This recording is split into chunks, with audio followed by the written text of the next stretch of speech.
Hello, everyone. This is Keith Jackson, and welcome to the Jack's Math Notebook. Here we are with another video as it relates to the quadratic function. The quadratic function forms a parabola, just like you see here. And what we're looking at right now, we're looking at the parent function, and we're going to compare that to the vertical stretch function. And keeping in mind that the quadratic function comes in the form of y is equal to ax squared plus bx plus c. And in this case, a is greater than 0. And we're going to show you what's going to happen when we make a little bit higher than 0. Okay, so here we are with our parent function of y is equal to x squared, and we're going to compare our parent function to our vertical stretch function that you see over here on the left, which is y is equal to 3x squared. All right, and so now if you notice with our parent function, we notice that we have right here 1 square would just give us 1 right here.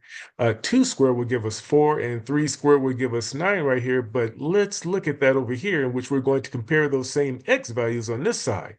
So we're looking at 3, 2, 1, 0, -1, -2, -3 for our parent function. And we're going to do the same thing with our vertical stretch function. We're going to look at this time not 3, but we're just going to take a look at 2, 1, 0, -1, and then -2.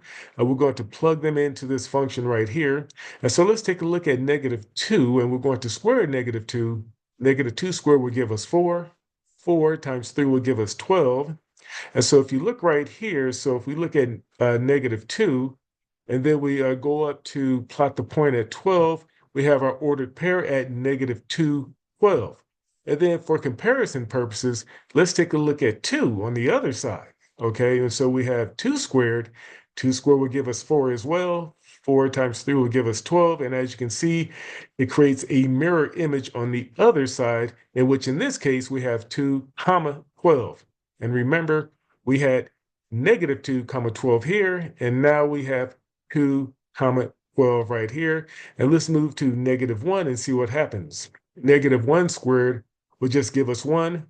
3 times 1 will give us 3. And as you can see right here, we go over to -1 on the x-axis and then go up to 3. That is our ordered pair at -1, comma 3. Conversely, if we go over to 1, we square 1, and it just leaves us with 1, and 1 times 3 is 3.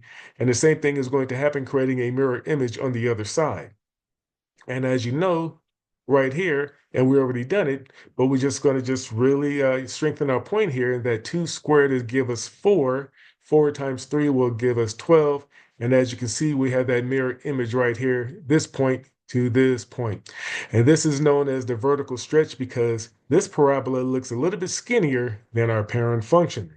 Okay, you have been given quite a bit of information. I wouldn't blame you if you need to pause the video to take a look at the two functions or replay this video as many times you need to gain a deeper understanding. And remember, I love making math videos, so please comment, share, like, and subscribe to Jack's Math Notebook for more content. Thank you and goodbye.